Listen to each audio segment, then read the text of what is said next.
আসসালামু আলাইকুম। This is Abdullah Mamun, founder of হেরার আলম। তো এখন রমজান মাস চলছে।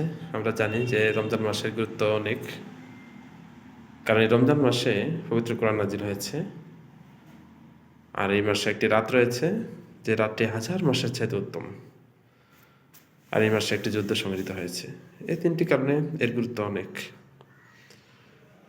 তাছাড়া যে হাদিসে এর ফজিলত অনেক বর্ণনা করা আছে, যে রমজান মাস পেল কিন্তু নিজের গুনাহ খাতাগুলি মাফ করে দিতে পারল না, তার চাইতে হতভাগা আর কেউ হতে পারে না।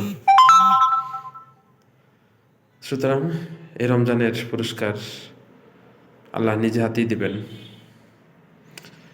এই রমজান মাসে আমরা জানি যে শয়তানকে শৃঙ্খলবদ্ধ করা হয়। তারপর অনেকে বলি, ভাই অনেকে তো দুষ্টামি ছাড়ে না, রমজান মাস আসলো।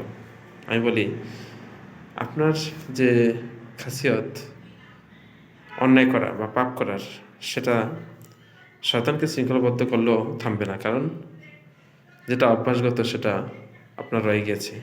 এই অভ্যাস দূর করতে হলে প্র্যাকটিসের মুসলিম হতে হবে। প্র্যাকটিস করে করে আপনার হারামগুলো, নিষিদ্ধ কাজগুলো দূর করতে হবে। তাহলে আস্তে আস্তে এগুলো কেটে যাবে। তাহলে আপনি পরিপূর্ণ একটি ইসলামিক লাইফ লিড করতে পারবেন।